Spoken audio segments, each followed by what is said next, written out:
I've got 3 more charts to share with you today that nobody is watching. These are some underrated data points that help us understand where the market could be headed from here and with how much confidence. It worked pretty darn well with the semiconductors from Sunday's episode, and we'll see if we can do it again. So welcome back to the Trade Brigade Midweek Show, where we'll take a look through all of the data points and we'll build a logical trade plan. My name is Matt, and if you're new here, hit the thumbs up button and subscribe. For additional resources, check out the links listed down below in the description, and stay tuned until the end of today's show. I've got 8 additional trade ideas to share with you that you won't want to miss. With that said, let's jump right into the charts. So we'll kick things off today on the SPY daily time frame chart, and the first thing we want to do is evaluate the trend. We certainly have lows, soft higher lows, firm higher lows. These were highs, these are firmer higher highs, and undoubtedly, we're sitting on the highest high of the daily trend count in an overall uptrend, which means if the market were to pull back, we could certainly afford a higher low, and that would preserve the uptrend that we're in. In terms of the daily structure, we don't really get a lot of insight here because we do just have a simple inside bar from today's Tuesday session. So the market was unable to break to a new higher high, but it was also unable to break to a new lower low. Now, of course, the NASDAQ is divergent, and we'll talk about that in just a moment, but we're going to treat this as a simple 2-day balance range. Either we Brigade bolt over the equal highs and navigate towards the top end of the weekly expected move, that would be a blue sky breakout, into roughly 622.50. It's also roughly a balance range double, which is the measured move target of a range like this. That would be one possibility. Or if we take out the low end of the balance range that looks like this, I wouldn't really look to short the market underneath 616 into 613, and instead, I would be more interested in trying to determine whether or not the daily chart is going to try to yield that daily higher low to preserve the uptrend over 613, the previous all-time high.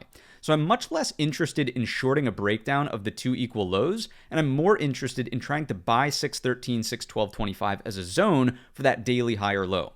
Now, of course, if stronger sellers are truly going to emerge in the market, something that looks like this is a possibility, and this is the larger pullback that is much more shortable, I would think. If we could see a move from point A down to point B, it's definitely shortable intraday, and it still leaves us with the opportunity for a daily higher low over the top end of this previous area of resistance, which now has the opportunity to act as support for something that looks like this. I'd still be open-minded as well to a gap fill reversal, yielding a higher low, noting that from here to here, if we do close the ceasefire gap that's underneath 603.45 down to $600.50, it is nonetheless a higher low from the low of Monday's session from last week, right? So the trend is up. We have opportunities for higher lows. We're treating this as a very simple 2-day balance range. If we Brigade bolt over the highs, we trade upside. If we take out the lows, not really interested in a short if we're over 613, trying to yield the higher low on the daily. If we take out 613, 612.25, this is where the sellers finally show up and maybe offer a little bit of a stronger pullback. So that's the main idea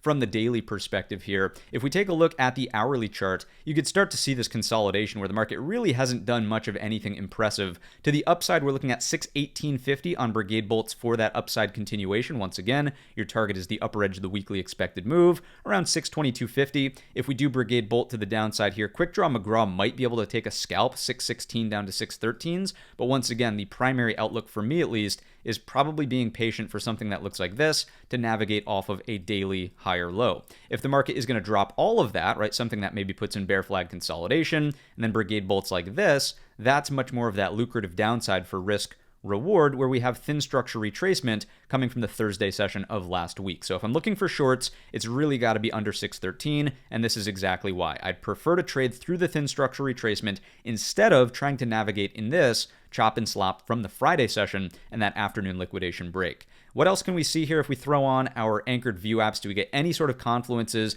Lo and behold, 613 possibly acting as support from our top end of the anchored view app. This is the ceasefire gap up. That's a beautiful confluence once again at 613, reinforcing that potential technical level for the daily higher low. If we come in here with the Fibonacci's from the bottom of the ceasefire gap, or I should say the ceasefire gap up session low to the top end, you'll also notice that the 38.2 Fibonacci is right aligned with that 613 level, once again reinforcing that entire zone as a key technical level, seeking a daily higher low. So it's pretty straightforward there. Let's take a look at the market internals and see what's happening from this perspective. If you're not familiar with the market internals, check out the video tutorial in the top right hand corner. The base question we always ask here is, do the market internals support the sideways consolidation as being bullish, or is there some sort of major divergence that we should be aware of? We're just really looking at Monday and Tuesday session. Of course, this video is coming out on Tuesday night, because Friday the market is closed for Independence Day, so the halfway point of the week is Tuesday night today.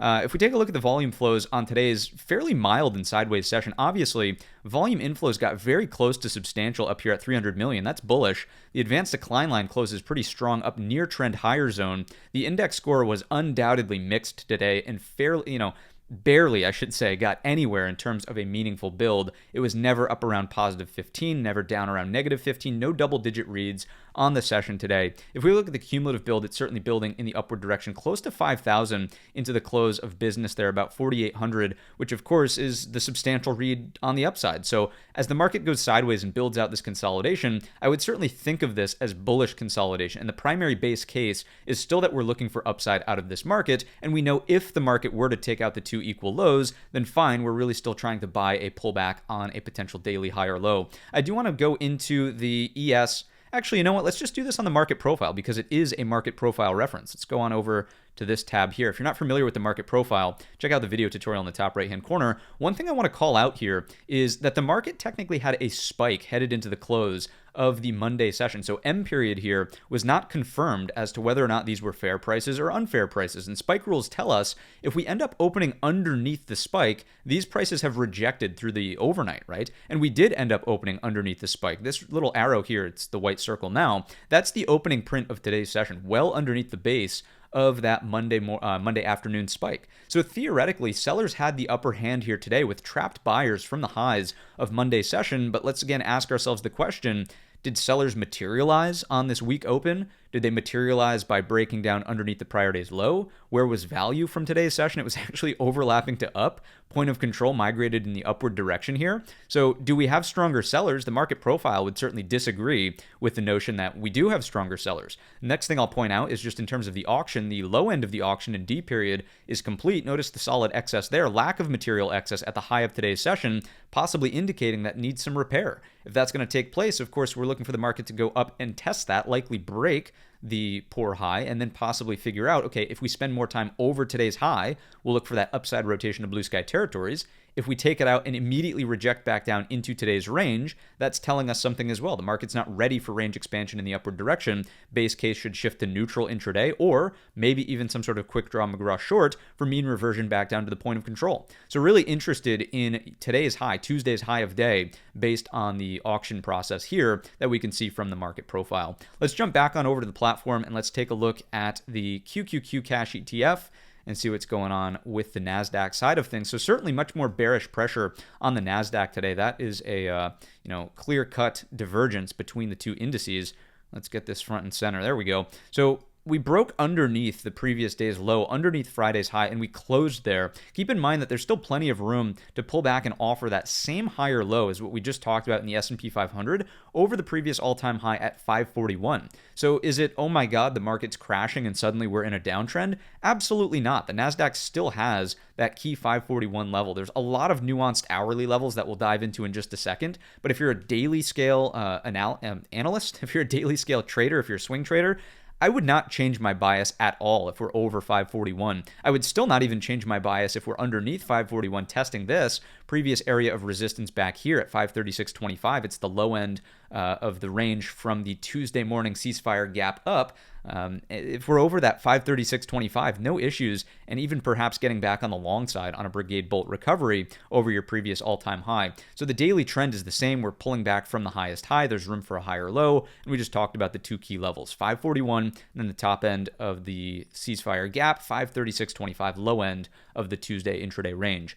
You could still close the gap here. I'd be a little less inclined to want the full gap close out of the NASDAQ, but something that looks like this, then constructive in the upward direction. So gap fill reversal, this higher low is actionable, this higher low is actionable as well. If the market is going to rally in the upward direction, you're probably going to need to use some intraday reference points. Let's just go there now on the hourly time scale and see what's happening. So the threat, of course, for this hourly reversal is the head and shoulders, which is fine. Like, there's no problem with that. If the hourly trend does decide to break down to a more meaningful lower low underneath the neckline, that's underneath 546.25 with acceptance, then we start to seek that full pullback into the daily first level at 541. And once again, if that happens, that is okay. We need the hourly trend to flip to down if we're going to form a concrete daily higher low. So that is how we get there. When we get there at 541, if we get there, it's the same thing, but just in the opposite direction. Where's the hourly trend reversal via some sort of inverted head and shoulders, and how can we target the equal high up here and the all-time high, right? If the market's just going to consolidate inside of this range, I would first have the thought of, okay, this is bearish consolidation in the very nuanced short term, simply because we're leaving this unfinished business overhead. Or I shouldn't even call it unfinished business, actually, because the M period spike of the NASDAQ certainly does cause a little bit of a bang up there at the highs, right? You want to see the auction end on a bang. So if all of this is trapped overhead supply and we're not just balanced inside of it, then it's exactly that. It's overhead supply possibly weighing on price in the downward direction. So my guardrails for tomorrow out of the NASDAQ are certainly going to be 549.50 and then 546.25. This is a little bit of a nuanced and minor level. I wouldn't over-index on 543.50. If we drop this, I would think the main focus should be that 541. If we get below 541, once again, just like in the S&P 500, that's probably where the more lucrative short picks up,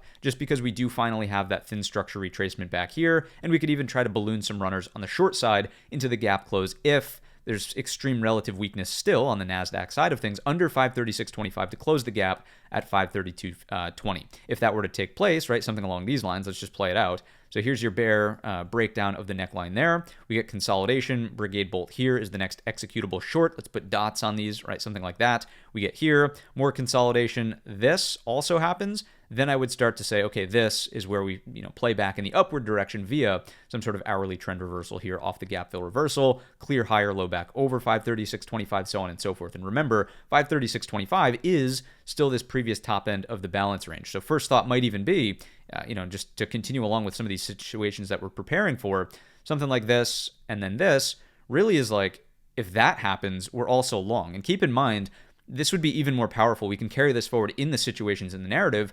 If we look into this gap, partially close the gap, let's just say that we move 30 cents into the gap and then immediately pop back out, get this higher low.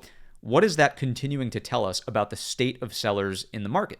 Are they strong or are they weak? Well, if they can't close this gap, I would certainly argue that the sellers remain pretty darn weak, right? So let's throw on our intraday anchored VWAPs. Let's stay congruent in the analysis here.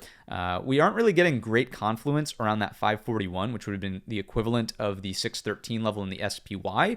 You are starting to see how this could act as confluence near the neckline of the head and shoulders. So I'd just be reinforcing that 546.25 level. What about the Fibonacci's from, let's come in from the gap up to here.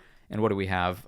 Once again, just sort of reinforcing the same level there at the 546.25 mark. So as long as we're above that, I would be a little bit more neutral to bearish here. Bullish if we can get back over 549.50, targeting all-time highs. If we drop it, we just talked about the pullback extensively and the multiple situations that we can prepare for. The final thing I'll just say on the QQQ, and we talk about this in the morning shows recently, is because we have no upside reference points as we're trading into blue sky territories, of course we talk quite a bit about the downside pullback levels just because it's the only reference point that exists. It doesn't mean that the market needs to pull back. It doesn't mean that the market needs to crash and interact with these levels. There's just quite literally nothing to talk about in the upward direction. So we prepare for the downside, but the base case is bullish, neutral to bullish possibly here on the NASDAQ with the threat of the head and shoulders, probably neutral to bullish on the S&P 500 as well with the two-day balance. But once again, we're only talking so much about downside references because they're the only references. I want to be very clear about that. Let's take a look over at the NASDAQ side of the market internals. Any big learnings over here?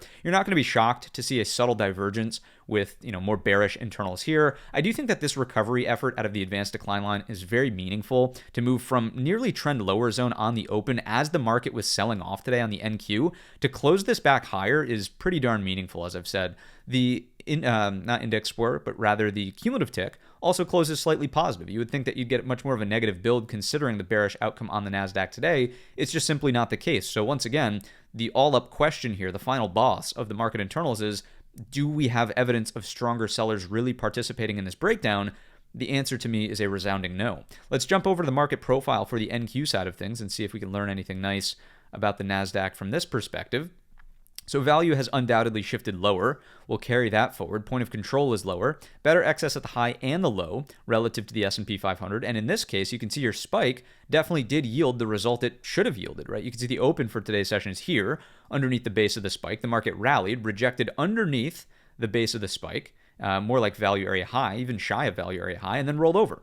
So definitely a little bit more bearish, and I think that's been very obvious through the analysis and simply looking at the charts thus far between the S&P and the NASDAQ. If you're looking for shorts, basically, the place to be is in the NASDAQ side of the market. You would want NQ shorts, and if the market rebounds a little bit, we'd be looking for ES longs. ES has the relative strength, and the reason for that is the sector rotation, which we'll talk about in just a few moments. But before we get there, let's of course finish up the broad market on a strong note with the IWM and see what's going on here from the daily trend perspective. The trend is up, big up day out of the Russell small caps today. The candle structure is completely different than both the QQQ and the S&P 500. It's a bullish engulfer here, completely overlapping the Monday session. So we opened on a gap down, closed over the Monday high. That has to be bullish here, and there's a couple of reasons perhaps for this.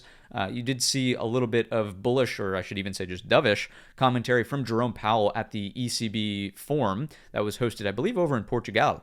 So IWM, just absolute monster move to the upside today. Once again, indicating that rotation, more importantly, between the lesser, what would you say, the lighter weight companies in the S&P 500, the more well-rounded small caps, are sort of picking up the slack as your QQQ certainly takes a little bit of a nosedive. So, you could just see the relative performance. The QQQ is down about 50 basis points, whereas the IWM is up about 150 basis points. So the main takeaway there is that you need a 1-to-3 ratio to keep your S&P 500 somewhat neutral in the marketplace. So just carrying that forward, small outperformance here from smalls is keeping the S&P neutral. We're going to continue to watch for that basically as long as the IWM is over 215.85. Really don't have any issues with this daily chart. We just set a new higher high. We're sort of coming off of a big string of higher lows as well. This gap down, again, let's put ourselves in the shoes of sellers.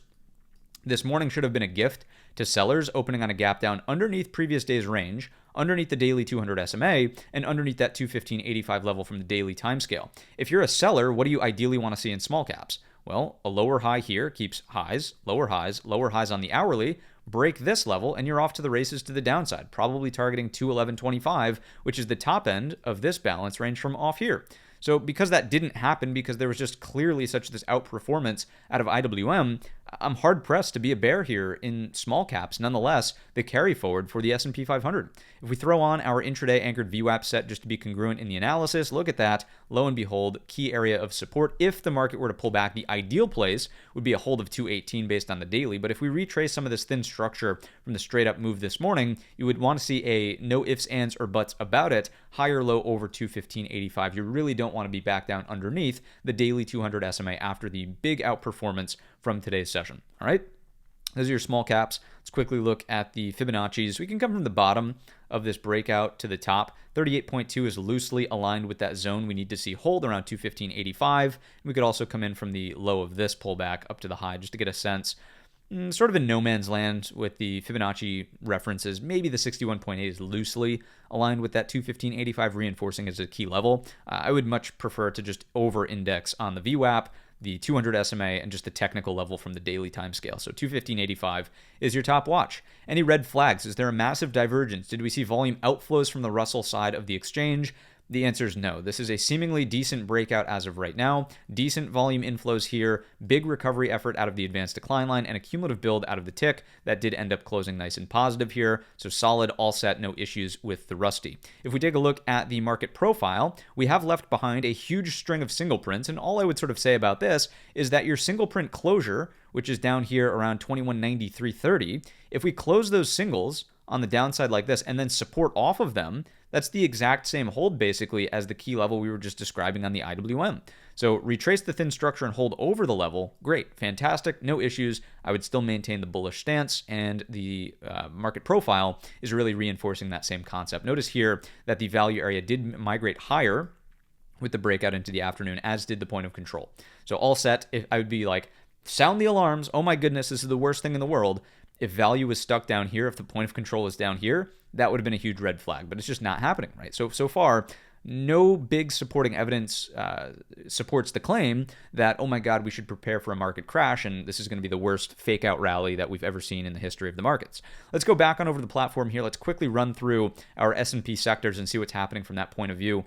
Weekly performance on this column here, you can see the leadership is in the lighter weight risk-off style sectors, so materials, really lightweight.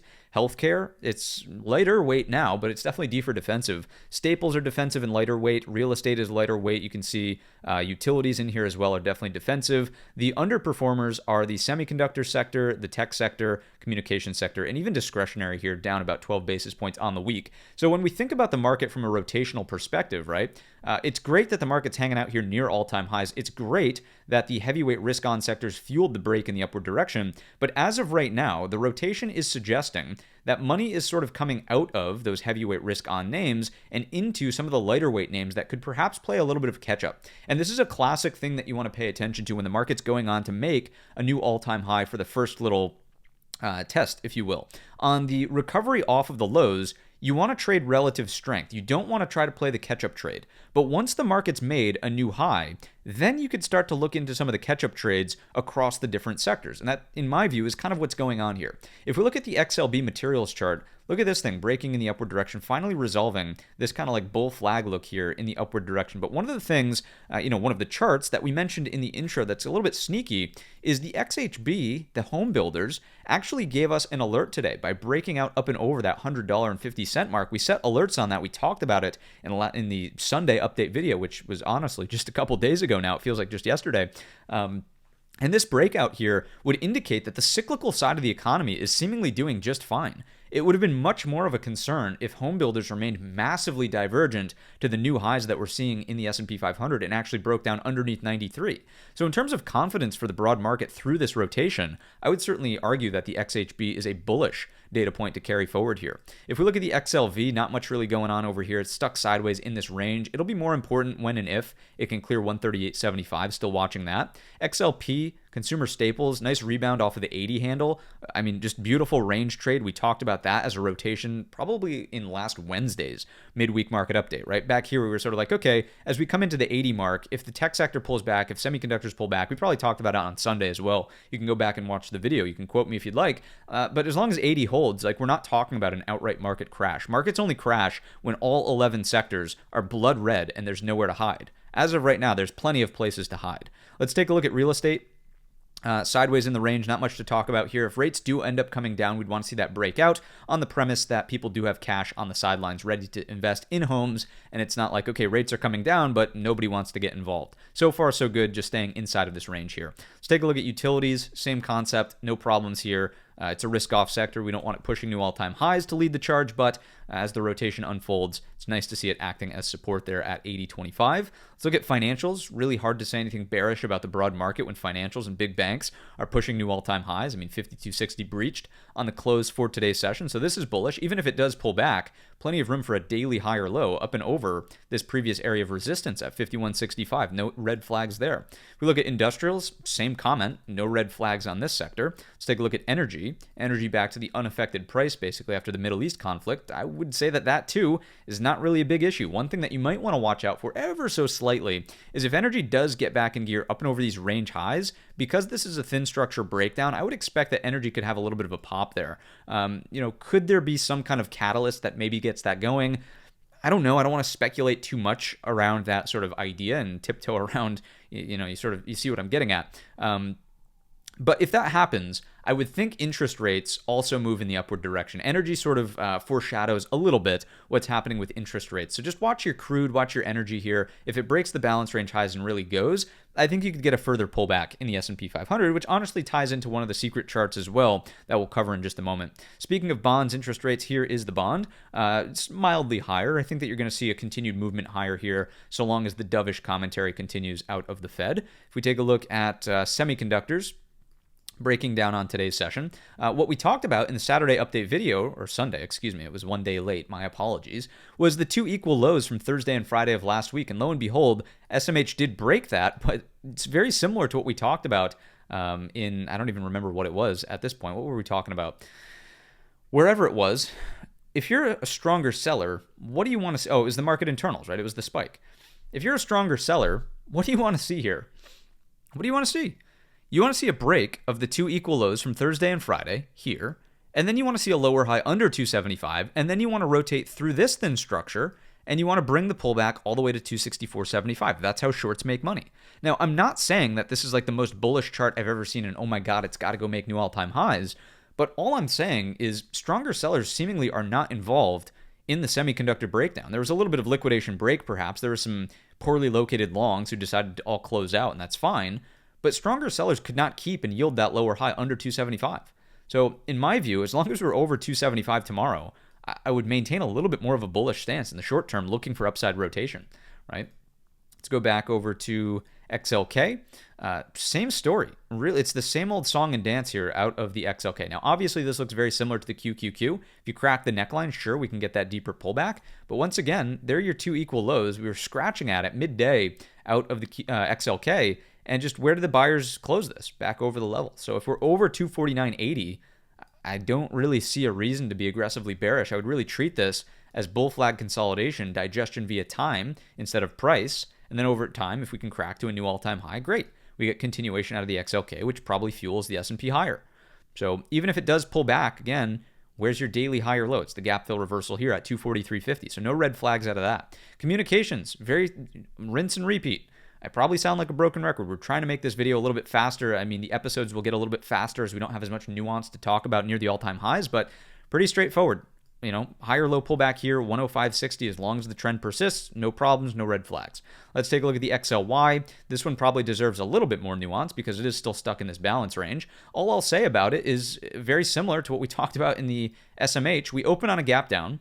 We rally. There's no gap fill reversal. There's no rejection of the top of the range. And instead, where did the market close? On the XLY. Over the top end of the range, 217.65. So if this balance range is going to break, I think that we're almost ripe for it. Now, of course, the missing piece of the puzzle is Tesla. It certainly gapped down pretty meaningfully this morning, and it sort of stayed sideways most of the session after setting an opening range. If Tesla can break out to continue closing the gap overhead tomorrow, perhaps the XLY offers something like this, which helps fuel the S&P 500 remaining on the bull side of the market. So we'll watch that very closely. Let's just quickly rip through some of the supporting evidence charts. I'll pause on the three or the two that are remaining. XHB was one of the first. The two that are remaining of the three special ones. This is the ratio grid. If you're not familiar with how to set up ratio grids on Thinkorswim, check out the video tutorial in the top right-hand corner. Any red flags? Like, let's just high-level scanning. Any red flags? No. This looks great. This looks great here. I would say that this needs a little bit of improvement. XLY. It'd be great if that could move over the top of its structural range on the structural chart and also on the ratio grid. We don't have risk off. We don't have risk off. Let's move into the six, of the specialized ratios. Any issues here? No. This red flag is small. It is just a small cap value outperformance relative to small cap growth. I thought I might have seen some headlines about small cap rebalancing today. If you know anything about that, you can let me know down below in the comments section, but I'll just take this at face value where the IWM itself actually didn't do anything all that detrimental, and if anything, supported the thesis that the S&P 500 could remain neutral. So I'm taking this as 1 out of 6 data points here on the screen. Let's move along to the next grid, the B set, which still looks great. Subtle outperformance from gold, not enough to raise a red flag. Nothing here out of the TLT ratio to the S&P, and Bitcoin as well. Still firing a green Sailor shift tool. It needs to get a little bit more love in the upward direction. If I just open this up for a second, let's go to a daily chart. Ignore the study on the bottom. It's built for a weekly. You're going to see many more signals down here now. You got to sort of see a higher low curl back into the trend line. If we can get into the trend line after a higher low, much more meaningful to break out and get blue sky territories out of Bitcoin. So watching that very closely, probably worth keeping an eye on MSTR as well as Coinbase. Coinbase is a watch nonetheless because of what's been going on recently with its price action. So Bitcoin will be interesting if we can higher low retest the trend line here. Let's get back into our charts. The Dixie, this is one of our special charts, the dollar. Why do I bring up the dollar? Let's go full screen on the Dixie for a second, and let's add a study here.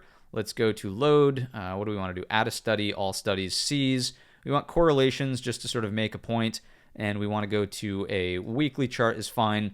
For the most part, the dollar is currently negatively correlated to equities, right? This is comparing a 10-week correlation to the SPX.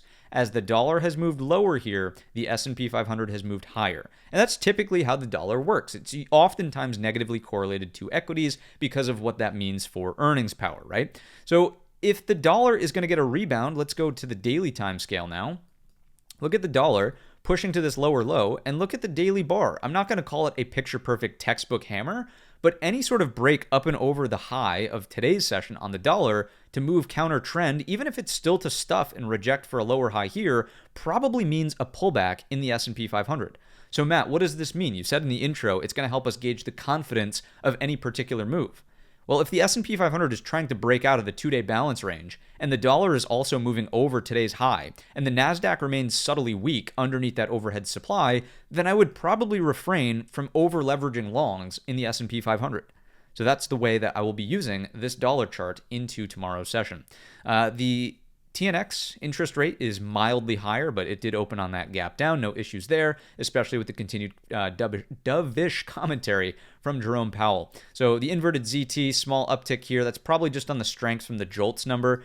Speaking of this stuff, let's take a look over at our fundamental watches. First one's going to be the Fed tracker tool. So this is refreshed post commentary from Powell. Looking at 78.8% odds of a pause. Those odds have shifted slightly over. This morning was over 80 to the cut, right? So that's the cut for the July meeting. It's still very unlikely to happen, but we are getting that commentary from Powell, which is shifting the odds. The biggest thing that we've continued to make note of here is just the fact that we have 1, 2, 3 rate cuts into the end of the year. One of the things and some of the high-level takeaways from Powell's commentary in the ECB panel today is they're going to continue to remain data-dependent. There was an egregious claim out there from an analyst who said that inflation is running at a 1% annualized rate. It was just like totally out of left field. A lot of the other central bank presidents were supportive of what Powell is doing. Like, hey, they were all in agreement that, like, we don't really know what the effect of tariffs are going to be. We're yet to sort of figure out, like, this looming July 9th date is yet to come, and we don't know where the baseline tariffs are for other countries and how that's going to affect our trade balance and what we need to do. So everybody was just sort of like, yeah, our hands are kind of tied right now with inflation not even close to 1%, egregious claim that we saw online today. And we're just going to wait and see. Like, once the data is firm and telling us that we can either cut or hike, then we'll go forward from there. So a lot of the same data dependent, but supportive from the other Fed presidents at the panel today for Jerome Powell. And he was not wearing a tie, by the way.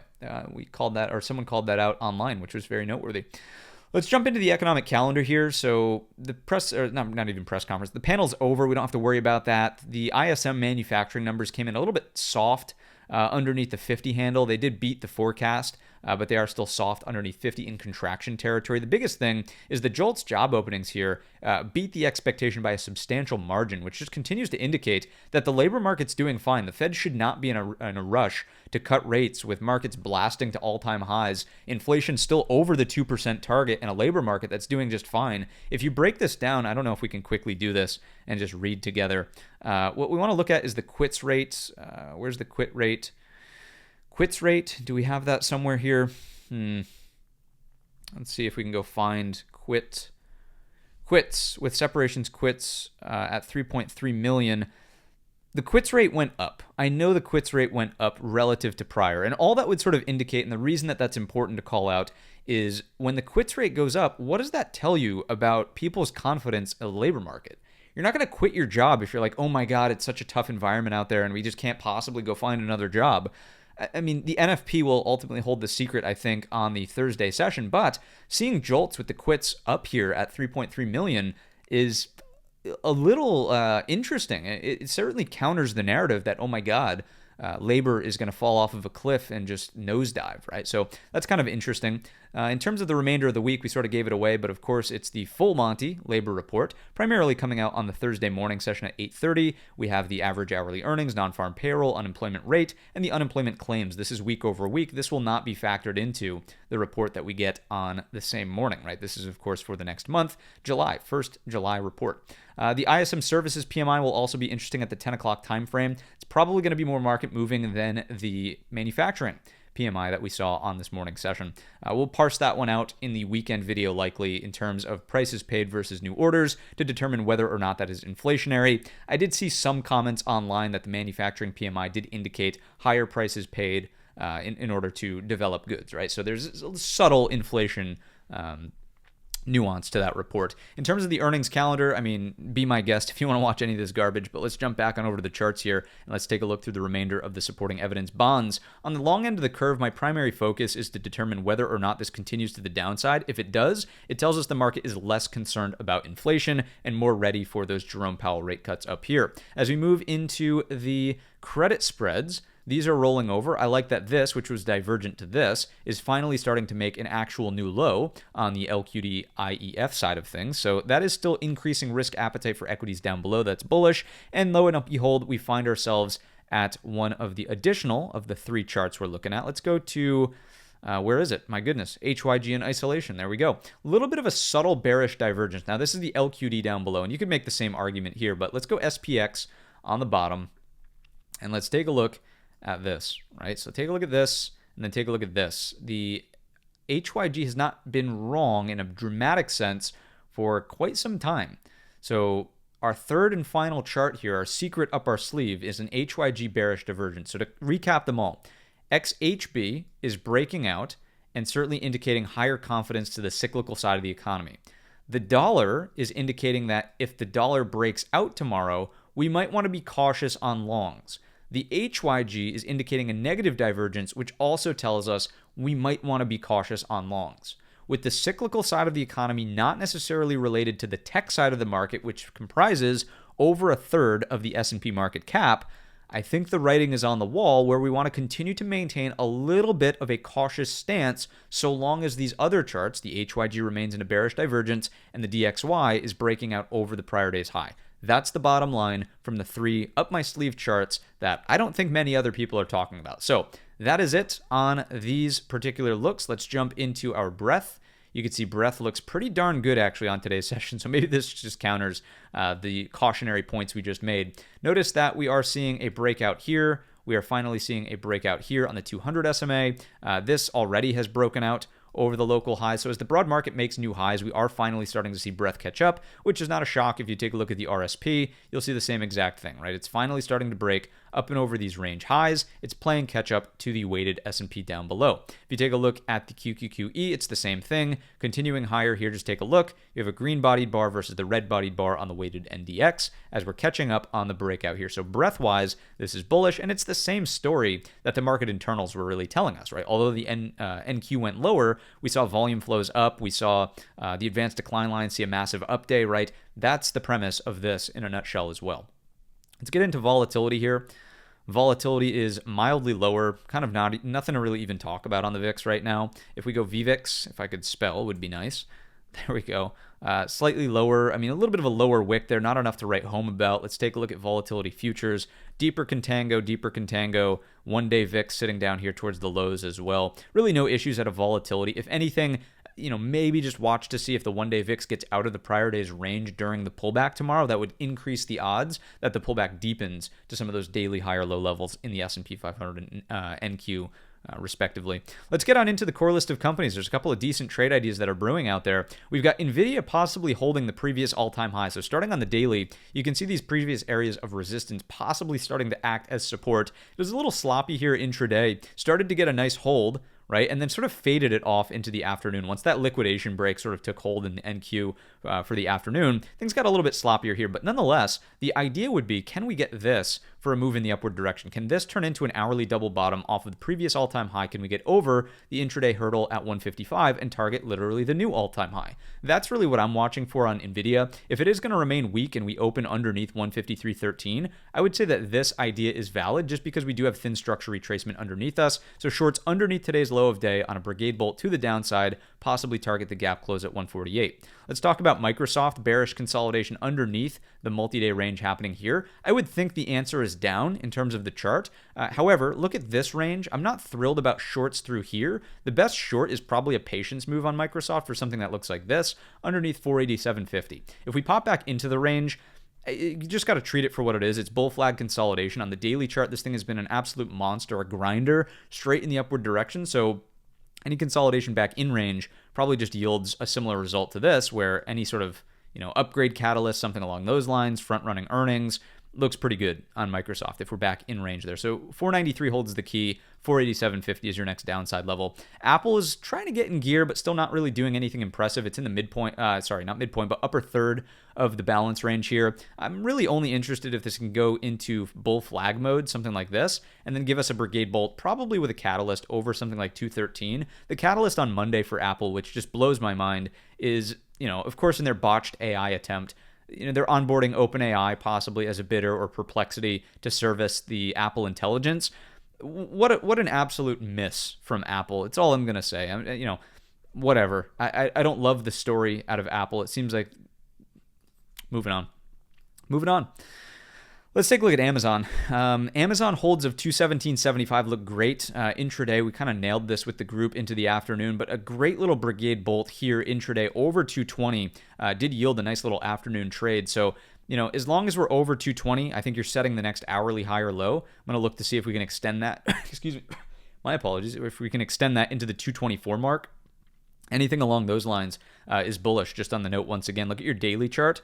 Nice breakout, pullback, higher low, looking for continuation, right? Do not overcomplicate Amazon here. Chart looks great. Let's move along to Google. Speaking of charts that look great, this is not one of them. It is back inside of this choppy, sloppy box. I'm really not inclined to think anything highly of Google in this box. I'm probably just going to pass on anything that it offers underneath 177.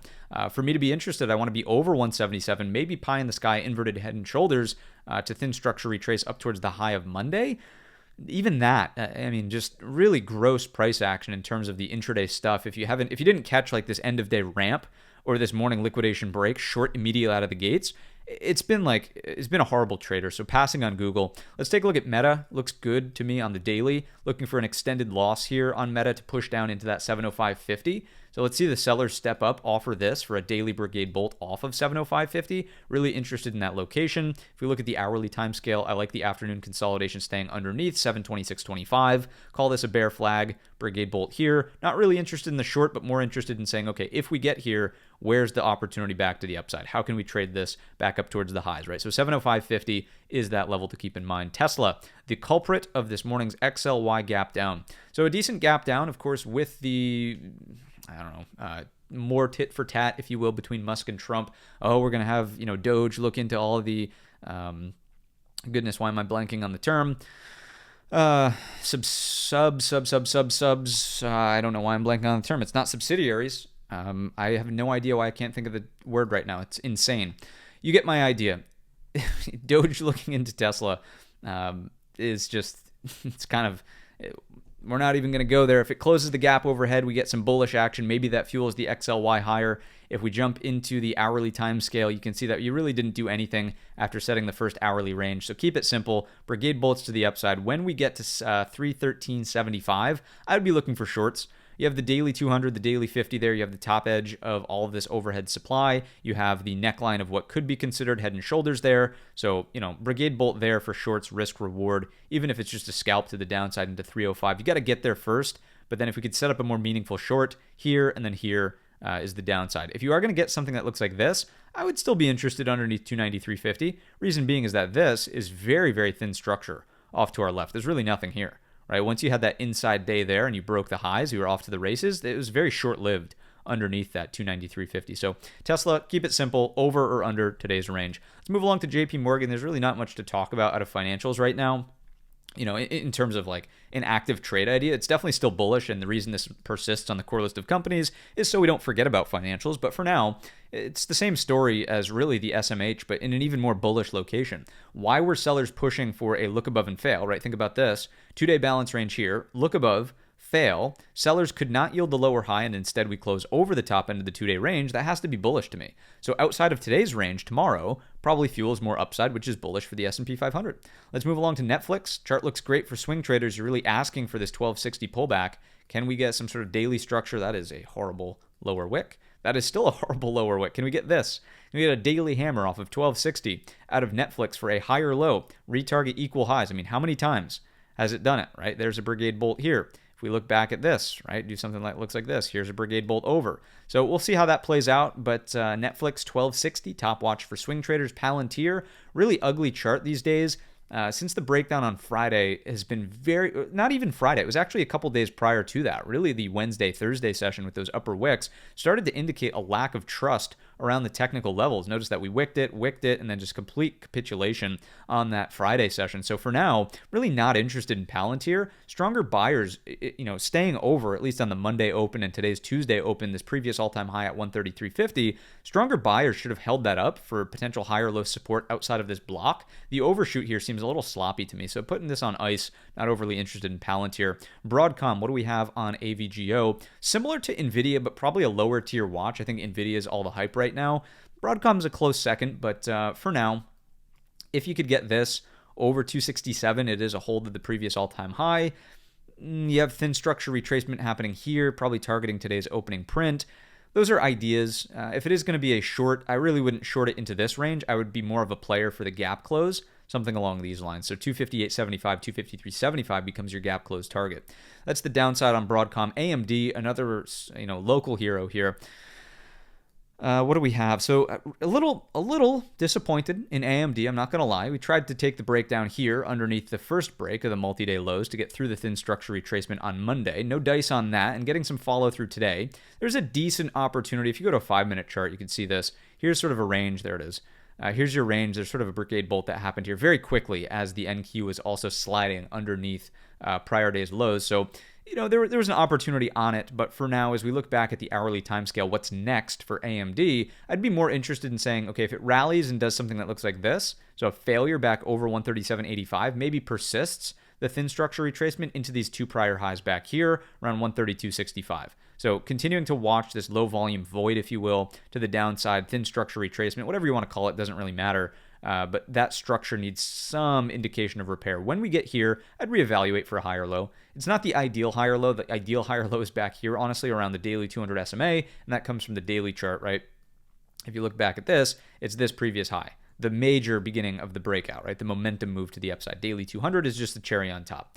That's AMD. Let's get into a couple of these trade ideas. The first one is going to be on CRM, which is Salesforce, of course. And the idea here is a very simple one. You have a daily double bottom. You don't really have any indications of a breakout on today's daily bar. But if you could take out 275, possibly looking for a quick scalp into these local highs back there. Not our local hero, but local highs. There you go. Right, ascending triangle, inside bar.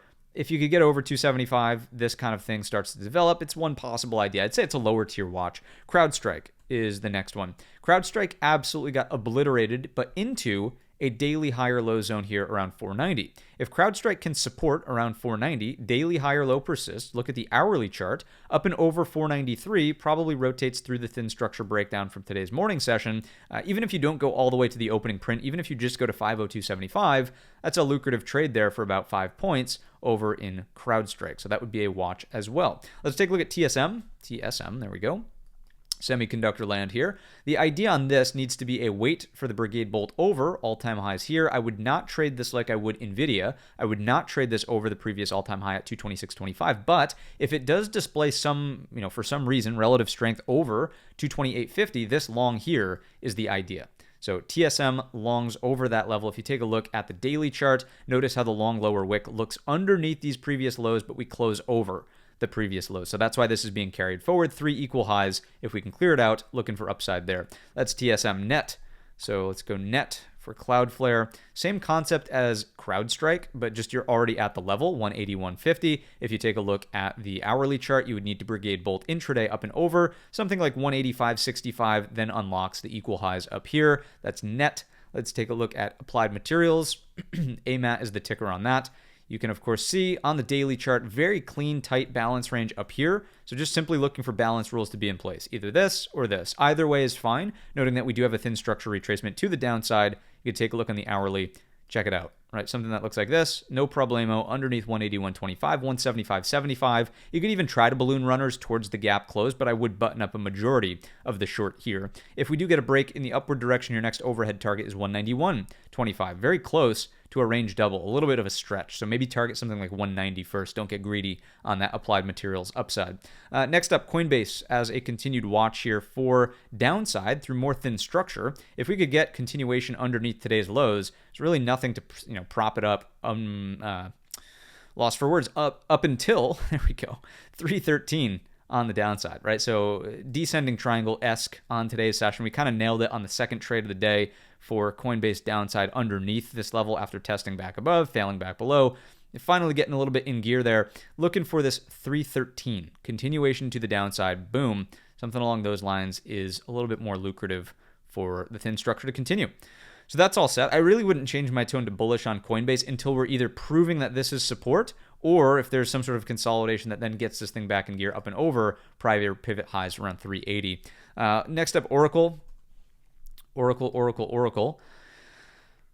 Very tough to see, just a hair shy of the alert going off on the gap fill reversal, but nonetheless, if it is going to be in play, got to be over 221.10, targeting the all-time high in the opening print from the Monday gap up. Very simple stuff on Oracle, 221.10 top watch. If it does close the gap all the way, I would still maintain the same stance on it. If it falls back down into this range, just not interested. That's Oracle. And then finally, we have MU.